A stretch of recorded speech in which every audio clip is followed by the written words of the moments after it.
More than 4 dozen Forest Service employees have been fired from their positions with the Rogue River-Siskiyou National Forest since February. Siskiyou covers a majority of Curry County, as well as 6 neighboring and nearby counties. Former Brookings forestry technician Sean Cosgrove was one of those that was fired. He sat down with me to talk about getting fired by the doge cuts. It was literally just a call from my district ranger saying that I had been fired. Out of the blue, no advance notice, no nothing. I asked Sean if he got the doge email that many received asking for 5 bullet points of what they accomplished that week. I didn't get that email because they had fired me before that. While most of the doge firings were of probationary employees, Sean told me that probationary might mean something different to doge. Out of these group of us that got fired that were considered probationary employees, you got some people that had 5, 10, 20 years in the service. They just switch to a different position.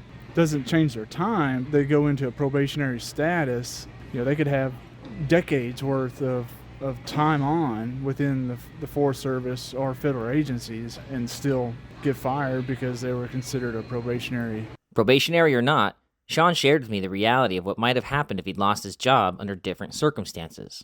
If we hadn't met, then right now I would have to be in Southern California and living out of my truck so I wouldn't freeze to death because I couldn't, live in this environment without shelter. Sean got married on February 15th, the day after he got fired over the phone. If my partner didn't have a steady job and shelter for me to live in, I wouldn't have been able to afford the government housing that I was living in before I met my now wife. Sean was more than just a forestry technician. Sean held what's called a red card.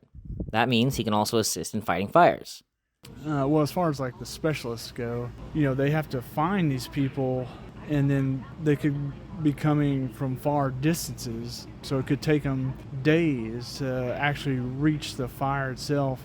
But if our local Forest Service employees are already equipped to do that, if you got somebody that's local and that's there, they could be there less than a day. And on fires, hours matter.